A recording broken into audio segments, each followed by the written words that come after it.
Texas football grabs a road win in Stillwater. We'll get an early look at Longhorn basketball, and we break down last week's NFL games. All this and more coming up on College Press Box.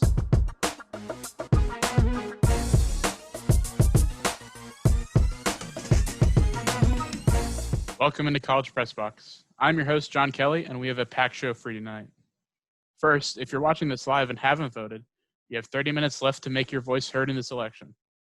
This past Saturday's game was an exciting one, as the Texas Longhorns took on the number 6 ranked Oklahoma State Cowboys. While the Cowboys led the game in many stats, the Longhorns were still able to pull through with an overtime victory. Let's head over to Stillwater for the highlights. Starting off in the first quarter with 10:30 left, Spencer Sanders threw an 11-yard pass to Tylan Wallace for the first score of the game. Cowboys are up 7-0. Later on in the first, Keontae Ingram had a 1-yard run, giving the Longhorns their first points of the game. Game tied at 7-all. In the second quarter now, Brennan Eagles had a 41-yard pass from Sam Ehlinger to tie up the game once again, 14-all.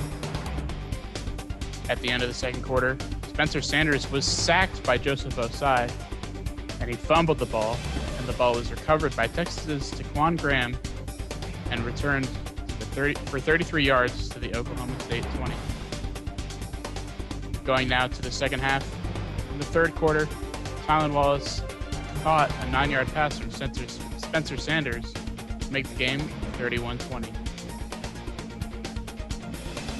After that touchdown, Oklahoma State kicks off, reduced their to return with Deshaun Jameson, and he runs it back for a 100-yard kickoff return, making the game now 31-26.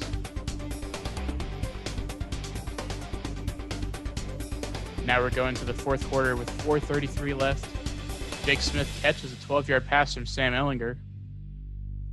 Sam Ehlinger would go on to pass to Cade Brewer for a 2-point conversion, making the game 34-31. And at the end of the fourth quarter, Oklahoma State kicks a 34-yard field goal to tie it up and send this game to overtime. In overtime, Joshua Moore catches a 15-yard pass from Sam Ehlinger, bringing them up 41-34. Oklahoma State now with the ball, but Spencer Sanders is going to be sacked by Joseph Osai, and Texas will win 41-34. Now let's go to Samantha Perl for more on the game. This past Saturday, Texas made the trip to Oklahoma to play the number 12th ranked Cowboys OSU. No one really knew what to expect from this team, so it was a shock to many, with Texas coming away with a strong win. Head coach Tom Herman reflects on the defense's outstanding play. Understand their defense and play it really well. I was really impressed with the way they played defense, and they threw the ball well. You know, I thought we did a really good job of stopping the run for the most part. A key asset to this Texas defense against the Pokes was Joseph Osai. His determination to win rubs off on the team and boosts overall morale for this squad. Let me show you how Joseph Osai practices.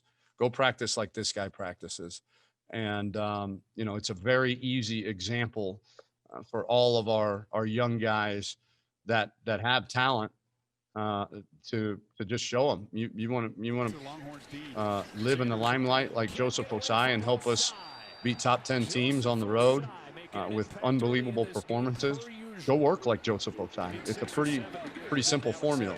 And I do think that all of that rubs off on the entire defense, much the same way that Sam rubs off on the offense. A large part of quarterback Sam Ehlinger's confidence in his teammates comes from experience playing past regulation.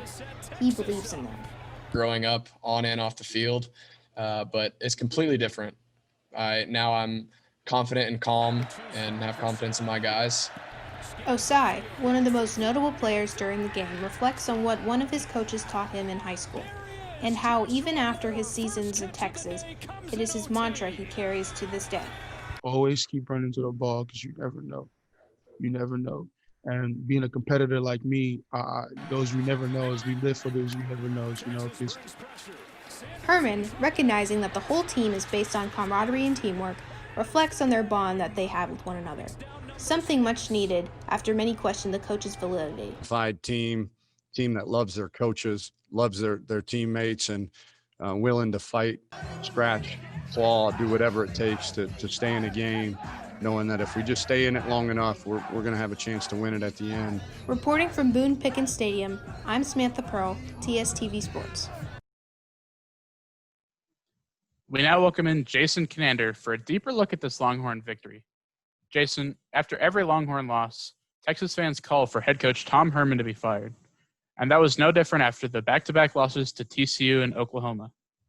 Does the first top 10 road victory in 10 years save his job?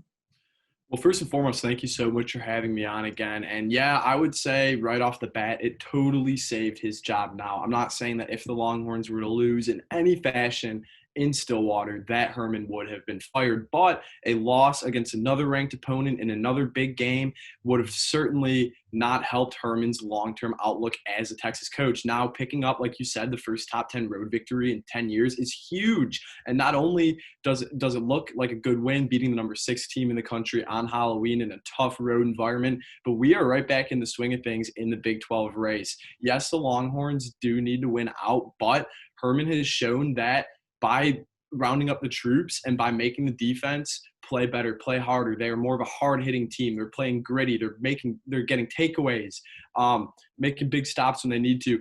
Herman has really done a great job of getting this group back together after 2 demoralizing losses, fumbling at the one against TCU in a game that they should have won, and then climbing all the way back against Oklahoma only to lose in 4 overtimes. That will kill the season for some teams, but with wins against Baylor and Oklahoma State now, the Longhorns have all the momentum, and so does Herman with his job. Absolutely. Those wins definitely provide a certain bit of security for Tom Herman going forward. But as you mentioned, the Big 12 is extremely close, with 6 teams, including Texas, having a shot at the conference championship. Do you think Texas can make it in? Absolutely. Absolutely. The hard games are out of the way. Oklahoma, everybody knew TCU was a trap game, and now Oklahoma State. So with the West Virginia game coming up this weekend, that will be a big game considering the fact that the Mountaineers just knocked off 16th ranked Kansas State. And then the duel after Thanksgiving at home against Iowa State are the 2 games out of the 4 remaining that really stick out to me. But if you were to pick 4 teams in the Big 12, Kansas State, West Virginia, and Iowa State, for the Horns to win out against, especially considering how bad they looked against Texas Tech, I think that it would be these 4 teams. So the K-State game could be a trap game.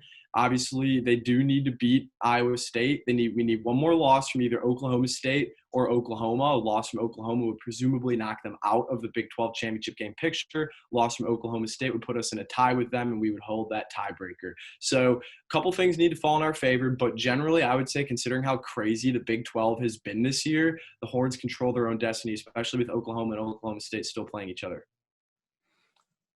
This definitely has been a crazy year for the Big 12. Lots of different teams in play.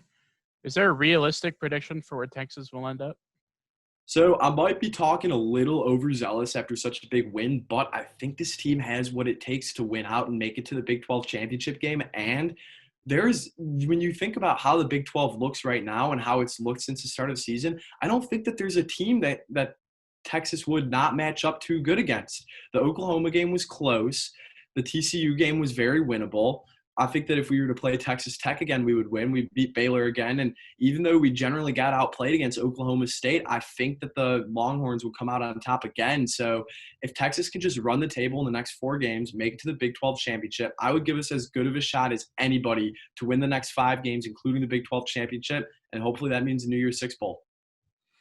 A Big 12 championship certainly would do wonders for this program. Jason, thank you so much for coming on.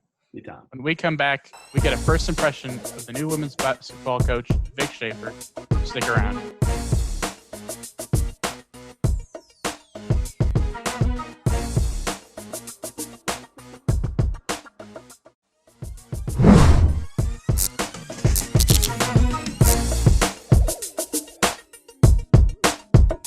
Welcome back to College Press Box. Texas's new women's basketball coach, Vic Schaefer, addressed the media last week discussing how the team has progressed under the new staff. No, progress has been great. And I think our kids learned early on back in July when we started doing individual workouts with them that this was going to be something that was a little different for them. And so I think they've really embraced the change, embrace our, just how we do things. I've told y'all, we have a saying, it's not what we do, but how we do it. That separates us from the rest of the country. It's what wins for us. We now welcome in basketball analyst Clark Dalton. Clark, this certainly has been a volatile offseason for UT basketball, hasn't it? Absolutely, John. Great to be here. Excited UT hoops are back, and volatile is the right word for it. But there's been a lot of positive change as well. For Texas, they landed one of the biggest recruits they've had in a long time. They landed Greg Brown. He chose Texas over Kentucky and North Carolina. Arguably the best recruit to come to Texas since Kevin Durant. I know that's high praise, but this guy has the potential to be that good. He's the number 2 power forward coming out, and he's the number 11 player overall. He's an athletic freak. He's 6'9". He can jump out of the gym, but he has skills as well. He's a great handle. He's really good at attacking off the dribble and finishing at the rim. Also, he's a silky smooth jump shot. He shot 42% from 3 for Vandegrift in his senior season. I think he could be box office for this Texas team. And then the women's basketball team hiring Vic Schaefer after they decided not to renew Karen Aston's contract was one of the best possible hires they could have landed. He's won 300 games as a head coach. He's been involved with the sport for 23 years. He's led Mississippi State to the Final Four in 2017 and 2018, and he was the National Coach of the Year in 2018. He's also bringing 2 big transfers, Lauren Ebo from Penn State and Kyra Lambert from Duke. The only concern I have is managing expectations. Schaefer has never been with a program of this magnitude, and fans are hungry. This was the first program to be an undefeated national champion, but they haven't made the Final Four since 2003. Thankfully, Schaefer is a good base since Aston left some good recruiting classes after their Elite 8 appearance in 2016. Schaefer is definitely a good pickup for the women's basketball team, and it'll definitely be interesting to see how she takes the team going forward. But focusing more on some of the players, who do you think stands out on these Texas teams? One guy who stands out aside from Greg Brown is Andrew Jones. Now, Brown is definitely going to be a star, but sometimes you need that older sibling to help the younger sibling. That will be Andrew Jones this year. It was his first full season back after his battle with cancer, and he was excellent. He was second in the team in terms of three-point percentage. Jones is strong but nimble and possesses good instincts. All these elements make him a good ball handler who can create his own shot in the clutch. Finally, I think he will get more catch-and-shoot opportunities with 3 strong ball handlers in Courtney Ramey, Greg Brown, and Matt Coleman, all kicking it to him.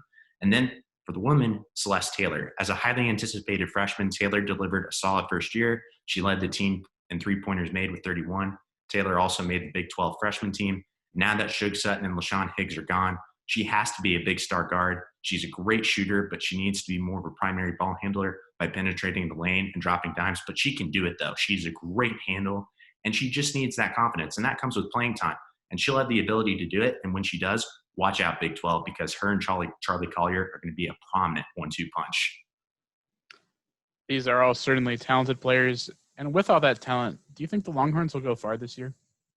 Absolutely. And I'm going to say it just because we always say it on here. There's definitely a lot of pressure around the program. There's always those whispers, can they do it this year? But I think it's going to be a great year for both programs. Greg Brown is so gifted. He will lift the team into the tournament. However, I think Baylor's going to win the Big 12. Texas will finish inside the top 5. I don't know if they're going to make it into the top 3 since West Virginia, Kansas, and Baylor have just been so established and so consistent over the past few seasons. Texas women's, I think this can be a 20-plus win team because they're healthy. They have a lot more depth. Now, they won't beat Baylor this year, but they're going to make the gap just a little bit smaller, which is really important for the future of the program. I think they're going to finish second in the Big 12 and win a game or 2 in the journey. Bold predictions from Clark Dalton. Thank you, Clark. When we come back, Adam Ogburn will discuss last week in the NFL.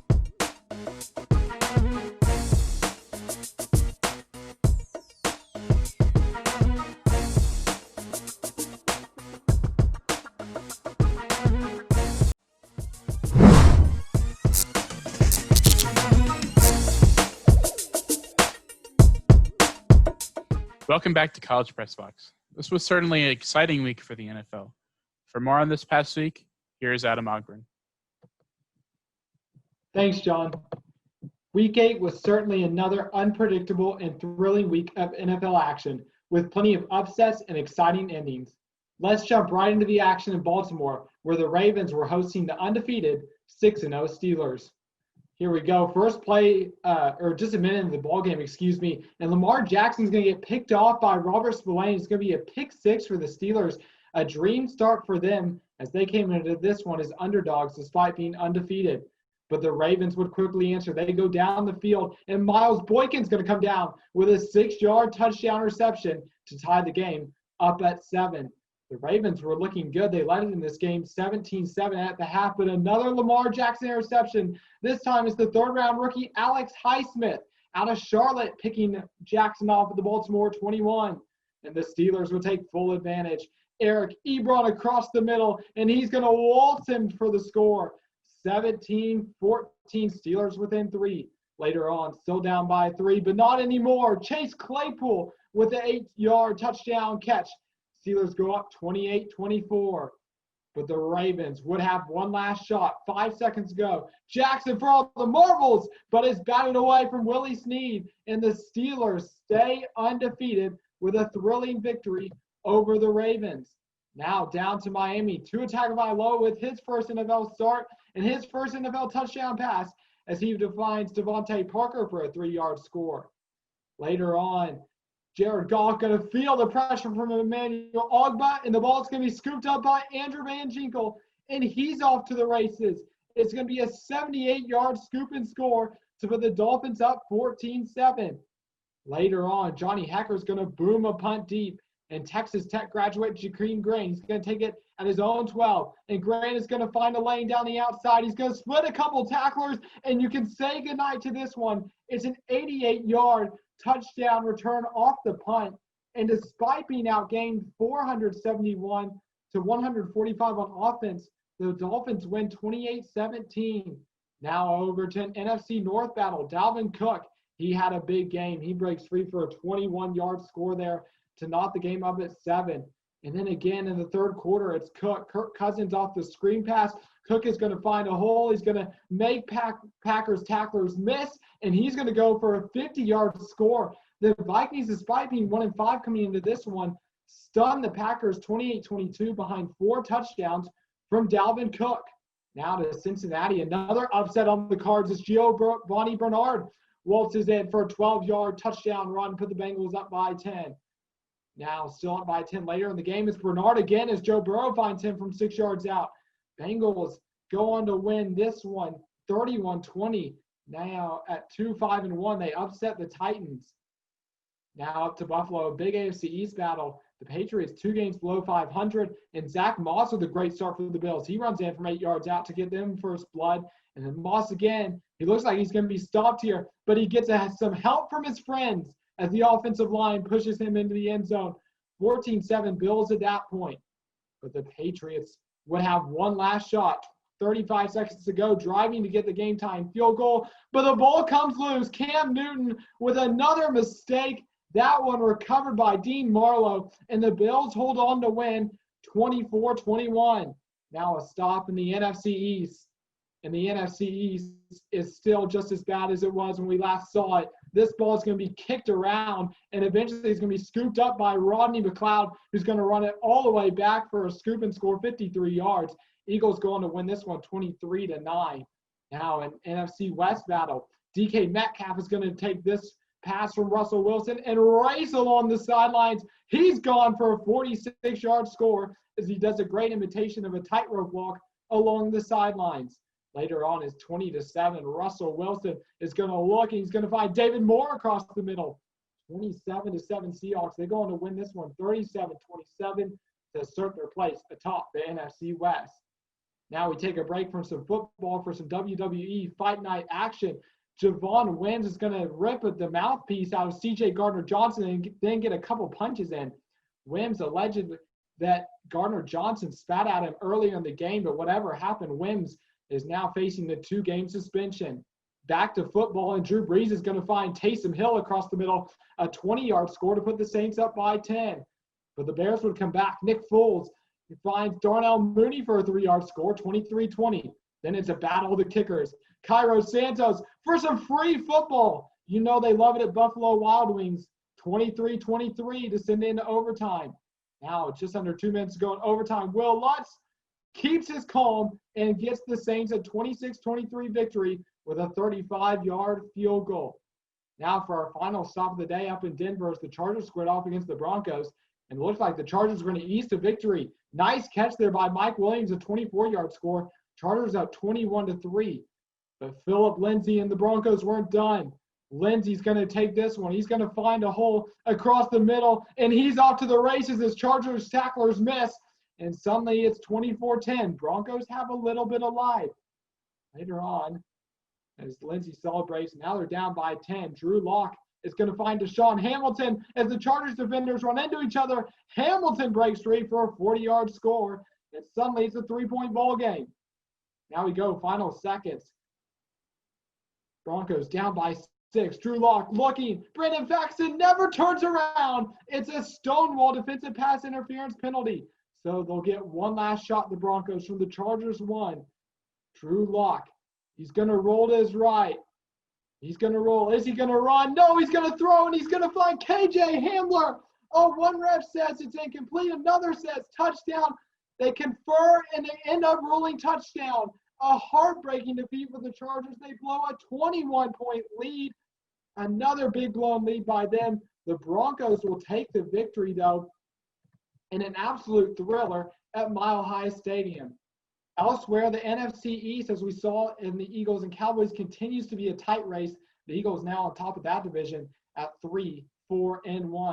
Well, the NFC West is also shaping up to be one to watch in the second half of the season, with all 4 teams in that division either 500 or above. But for now, that's all I have from what was a wild NFL Week 8.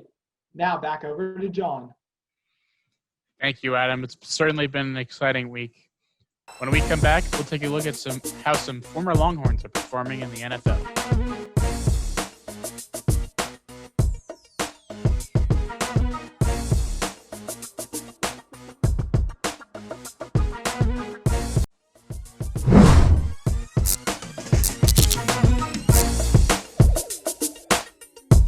Welcome back to College Press Box. Let's take a quick look at how former Longhorns are doing in the NFL. To start, we head up to Baltimore, where Devin Duvernay had a monster catch of 39 yards. Also with the Ravens, Deshaun Elliott had a monster sack on Ben Roethlisberger, slowing the Steelers' momentum going into halftime. Now over to the Vikings, Chris Boyd helped bring down Jamal Williams, giving them a crucial stop. And now over to the Titans, Deonta Foreman had an 11-yard carry for the first down and got 37 yards on the day. Now let's head over to Mike A. Myers Stadium this past Friday as Texas soccer celebrated senior night with a 1-0 victory over the Baylor Bears. Right out of the gates, junior Cameron Brooks scored the first and only goal of the night at the 5-minute mark with assists from Carly Allen and Presley Eccles. Senior goalkeeper Savannah Madison equaled her career high with 10 saves against the Bears, registering her 5th career solo shutout. Their last game of the regular season will be this Friday in Lubbock against Texas Tech. This past weekend, men's and women's cross country wrapped up their seasons at the Big 12 Championships, placing them 3rd and 2nd respectively. For the women's team, Beth Ramos placed 6th, Ava Peoples placed 12th, Cleaning Valencia Flor, placed 13th, Gracie Morris got 15th, and Madeline Vondra took 16th. On the men's side, Haftu Knight took 4th, Graydon Morris took 17th, and Creighton Carroza placed 18th. As of now, that was the end of their 2020 season. Last Friday also, number 8 women's swimming and diving won 14 of their 16 events against number 17 ranked Texas A&M. Kelly Pash won the 100 and 200-yard freestyle. Evie Pfeiffer won the 500 and 1,000-yard freestyle. Freshman Bridget O'Neill took top marks in the 1-meter dive, edging out junior Paola Pineda. Sophomore Bridget Semenuk, freshman Emma Strickland, and freshman Anna Elland also added individual victories. The Longhorns swept the 200-yard medley relay and the 400-yard freestyle relay. Next up for the Longhorns is the Toyota U.S. Open in San Antonio, Texas, November 12th through the 14th. Sticking with swimming and diving, the number 1 men's swimming team, swimming and diving, competed against number 7 Texas A&M and won 13 out of the 16 events. Casper Corbeau won in the 102-yard, 100-yard breaststroke. Drew Kilbler won the 100 and 200-yard freestyle. Jordan Windle swept the 1 and 3 meter diving events. Senior John Thomas Larson, senior Sam Pomehovich, junior Daniel Kruger, freshman Kobe Carosa, and senior Alvin Jiang also added individual victories. The Longhorns swept the 200-yard medley relay and 400-yard freestyle relay. Next up for the Texas will also be the Toyota U.S. Open in San Antonio, November 12th through the 14th. On Sunday, Texas softball held their orange versus white inter-squad doubleheader. In Game 1, the white team won 6-1. The white team scored with RBIs from Jenna Jefferson with 2, Mackenzie Parker, Jordan Whitaker, Lauren Burke, and Alyssa Popelka. Orange earned their score with an RBI by Courtney Day. In Game 2, the white team swept the orange team 6-0. The game was kept scoreless in part by an impressive 5-inning performance by freshman pitcher Riley White. Lauren Burke earned 2 runs, and there were RBIs from Mary Ayukopa, Carly Ratcliffe, and Riley White. Now let's take a look at this week in Longhorn sports. On Thursday, Texas volleyball will take on the Baylor Lady Bears in Austin at 7 p.m., and that can be seen on LHN. On Friday, Texas soccer will play the Texas Tech Red Raiders in Lubbock at 7 p.m. on ESPN+. Also on Friday at 7 p.m., Texas volleyball will compete against the Baylor Bears in Austin, and that can be seen on LHN. This Friday through Sunday, men's tennis will compete in the Big Six Invitational in Fort Worth. On Saturday, Texas football will be back at home to take on West Virginia with an 11 a.m. kickoff, and that can be seen on ABC. And finally, this Saturday through next Saturday, Texas women's tennis will compete in the Austin 15 KUTR tournament in Austin. Thanks so much for tuning in to tonight's episode of College Press Box. Be sure to tune in to College Crossfire on Wednesday nights at 9 p.m. for the hottest sports debate on the 40 acres, and Friday mornings at 10 a.m. for the One and Know Sports Show. From all of our panelists in our virtual studio and master control, I'm John Kelly. Have a great night.